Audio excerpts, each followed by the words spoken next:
Are you at home with yourself and believe that it's not necessary to have to draw attention to you in order for you to build wealth?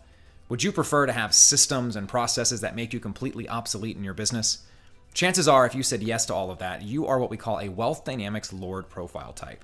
In today's video, we're going to be diving into the winning and losing formulas of some of the most famous lords in history, people like Andrew Carnegie and John D. Rockefeller, and now even Larry Page. If you're a Wealth Dynamics Lord, this video could very well save you hundreds of hours and years of doing the wrong things out of your flow and finding it a grind while you're getting burned out, not producing the wealth that you could be producing. In fact, this might just be the video that helps you keep finding your flow. The video you're about to watch is taken from a recent group profile debrief that I did for a bunch of lords in the ACE community. Watch the video all of the way to the end because it's going to tell you how you can create wealth, how you can produce wealth, leverage that wealth, and ultimately hold on to the wealth and scale it over time so that you can continue to produce more and more money without having to be even more engaged inside of your business. We're talking about replacing yourself here. So stay all the way till the end. And then when you get to the end, if you'd like to come out to the next time that we host one of these things, just reach out to me, a member of my team, comment down below, and we'll reach out to you and make sure that you're on our next Lord Mastermind. Okay, let's dive in.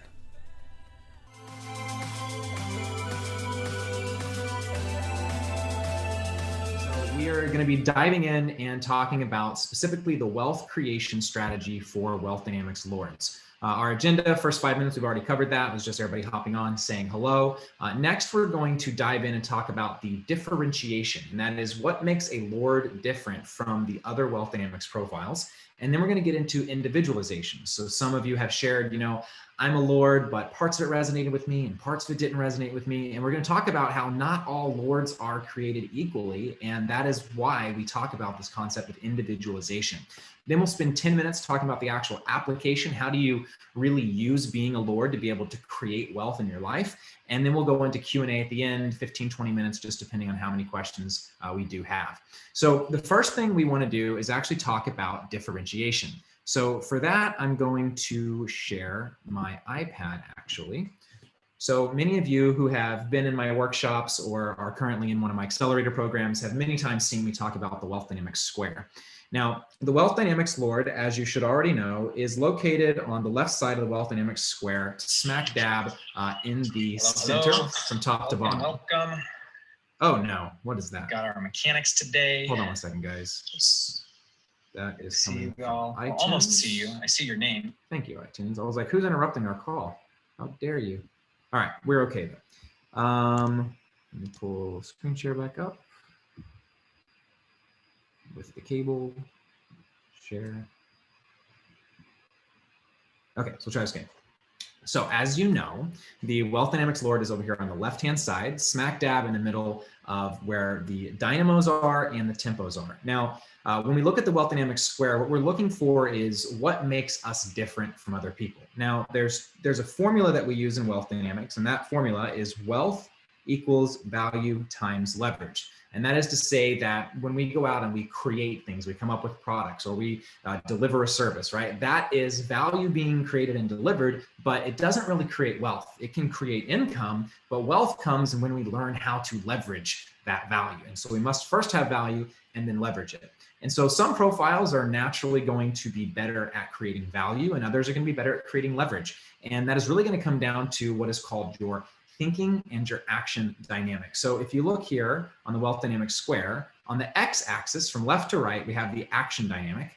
And on the y-axis from the top to the bottom, we have the thinking dynamic. So we'll start with the thinking dynamic. The more you are towards the top, the more your thinking dynamic is going to be intuitive. Meaning that you are going to be head in the clouds, you're going to be coming up with concepts, connecting invisible dots in the future that nobody else sees. Whereas if you're more towards the bottom of the square here, then your thinking dynamic is going to be sensory. So you're going to be seeing things as they are in real time, in the here and now, and the dots you're going to connect aren't some invisible dots in the future. They're the quite visible dots right here in the present moment that you can take action on today. Now, as a Lord, you are smack dab in the middle of that intuitive or that sensory. So that means that Lords have the ability to be intuitive, to see things and the way they could be, but also be very grounded and realistic about what's happening right here and right now. Very different from somebody like myself, who is all the way up at the top in the intuitive, and I don't have a whole lot of the sensory, as my wife can attest to. I am horrible with directions. But if we now look at the action dynamic is how do we get things done? How do I answer a question? If somebody comes to me and says, hey, solve this problem, what am I going to do to make that problem go away? Now, there's two different ways of solving those problems, two different what we call action dynamics. We have the introverted action dynamic, and we have the extroverted. Now, in our society that celebrates extroverted people, oftentimes introverted people feel like they're extroverts, and oftentimes extroverted people who get their energy from having some alone time say, well, I'm an introvert. And so it becomes very confusing as to what's an introvert, what's an extrovert, and I'm life of the party and he's not. And this is not what we're talking about. When we talk about the action dynamic, what we're asking is, how do you get something done? If I bring a problem to you and I say, hey, solve this problem for me, is your answer going to be, okay, let me solve it myself. Let me figure out, as you'll see here, the word how do I get that done? Or are you going to say, who can do this for me? So Grace, my wife, she is a supporter profile type, meaning that she is as Blaze as I am Dynamo. So when I bring her a question and I say, how do we get this done? What do we need to do? She goes, who knows the answer? Who can solve this? My sister, on the other hand, is a Lord. She has to know exactly how things are being done so that she can make sure they're being done right. So this doesn't mean that you don't delegate. It just means that you have to know how things are going to get done in order for you to feel comfortable and be in your flow. So this is the real thing for being a Steel Lord, is right here as a Lord, you are in the middle of thinking dynamic of intuitive and sensory, but you are all the way over on the introverted side, meaning that you are going to get things done through directness, being able to understand how it is done and doing it yourself. Now, this is differentiation, and that's what makes you different from all the other profiles. Now let's take a look at individualization, which is what makes you different from all the other Lords. So I've had many people share with me who are Lords. Oftentimes they go, oh man, I read the profile report and parts of it really resonated with me, and other parts just I don't get, man. That doesn't resonate with me. And actually, I hear that from a lot of people, and it really doesn't have so much to do with which profile you are. It has more to do with your spider graph. So if you look on the right-hand side of the screen here, you will see what we call the spider graph, and we call it that because it's like a spider web. And the degree to which your little blue square there is reaching into all of the quadrants of the wealth dynamic square, then you have a very balanced perspective at what is happening in your business. That being said, no one person can be all the way to all of the sides at the same time. This is why wealth dynamics is a system of differentiation to be applied through teams and cooperation. So what we look for is to build a spider graph where through multiple people, we're stretching as close to all of the sides of this lighthouse as viewed from above, right, as we possibly can. So for example, this is a Lord who has 24 Dynamo, 16 Tempo, 16 Blaze, and 44 Steel. So definitely got a lot of steel. Makes sense that this is a Lord, but when this Lord reads the profile, they may feel like, you know what, I actually do sometimes get things done through other people because they've got 16% Blaze. Whereas you might be a Lord who has, like my friend, 0% Blaze, and she's got like 65% steel. Well, if that's you, then you're going to resonate with almost everything in the report, because understand the report was not written for you, it was written for Lords, and you're a specific type of Lord. So what you need to think about instead is that wealth dynamics is really learned and best used in real life, right? When we just read it in a report or read it in paper, it makes sense, but it's when we start to apply it in our real life that it begins to gain traction. And so the degree to which you will be in flow is not the degree to which you perfectly use everything in the report and live your life by it. It's the degree to which you live your life by your spider graph, right? So for example, I'm a creative profile type. That means that I've got a mechanic wing and a star wing. And I love being creative. I love coming up with concepts and strategy and design work and building things and making things and creating things. But I've also got 20% Blaze and only 4% steel. So I know going into it that I'm going to lean more towards doing activities as a creator that are more outgoing. Rather than maybe inventing things behind the scenes, I'm more likely to start a movement or create a company and take something public, right? So understanding that as a Lord, you may be a more Dynamo Lord, you may be a more Tempo Lord, you may be a Lord that's got a bizarre amount of Blaze. The interesting thing here is not what you learn in the profile report, it's what you learn when you start to apply this stuff in real life. So to the degree to which your spider graph is all the way to the left, you will absolutely agree with everything I'm about to say. If it's more balanced, then you're going to be looking for the nuances of actually using your profile wings as you go out there and build wealth as an entrepreneur. So we'll talk here about the strengths, the weaknesses. The strengths are you're cautious, you're organized, you're extremely detailed, you're very good at analyzing situations. You see the details that other people miss, right? The Lords are always the ones that tell me about my typos, right? And you're really comfortable when you know that everything is covered, right? So that you're in a place where you can maximize for certainty, right? Variety is not your best friend. You want that predictability. Your weakness is exactly the opposite of that, which is that oftentimes because you want that predictability, you become a little bit too controlling, right? You have very little patience for small talk, right? Because you want to get to the point, get to the details, and you're always worrying about the details. So sometimes when the big picture is all that's necessary in order for something to move forward, oftentimes as the Lord, you can hold things back and not quite get them going yet because you're still obsessing over those details. And so balance, of course, here is key. You don't want to miss the big picture. So let's talk about how you build your wealth foundation. Now, what I'm about to be teaching you about Wealth Dynamics Lords, I want you to think about this as the wealth you build in your lifetime. Okay, there's a lot of trainings and courses and programs out there that'll go teach you how to make $5,000 in the next 30 days or how to make $1 million a year. And while all of that is great and we need some sort of tactics and tools to be able to pay for a living, and it's smart to be able to sock money away and make sure that we have savings, there's a specific strategy for long-term wealth building that is perfect for Lords that may look nothing like your current business model. In fact, this happens with all of the profiles because the things that become most natural to you, the things that are the simplest and feel easy, you're naturally not going to think are going to lead you to wealth because, well, making money has to be hard. Everybody says so. You got to work 80 hours a week. So we're going to naturally think that the stuff that's easy is not the right way. But I'm going to show you how actually by being a Lord and leaning into being a Lord, you can find your ultimate wealth. It may not align with your current business model. Well, that's great because this is something to move towards over time.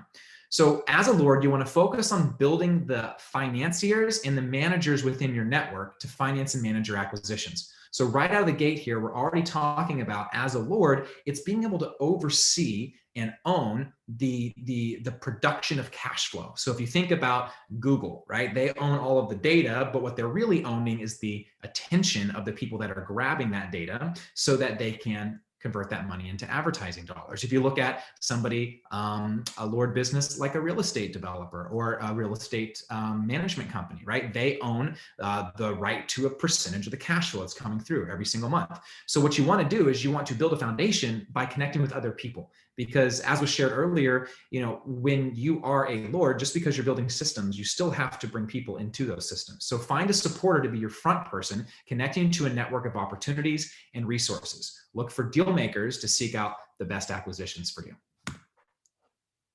All right, now let's talk about your moment of wealth creation. You want to invest your time in selecting and financing the assets that will generate the cash flow that you want. So right now you might say, oh, well, I'm in a job, or my business is coaching, or I must do massage therapy. It doesn't matter what you're doing with your business. If you want to create wealth, then that money or the activity that you're doing, and hopefully someday even your business, is going to be focused on selecting and financing assets, right? Because that's what's going to generate the cash flow. And when you have assets that generate cash flow every single month, and you can depend on that, and you have that predictability, that's when you get to be in flow because you feel that solidness, right? And now you may think, doesn't everybody want that? Everybody says they want that. But if you go look at the activities and the behavior of a star or a creator who spend their money as fast as they make it, you don't see somebody who's actually trying to optimize for predictability. So you want to invest in your ability to calculate and measure the cash flow that you will receive so that you know that it's coming in tomorrow. And with that predictability, you can go out and get more financiers, you can get more assets under management. Learn the skill of seeking low asset prices from sellers so that you can convert that into high cash income, whether that's from tenants or that's from customers.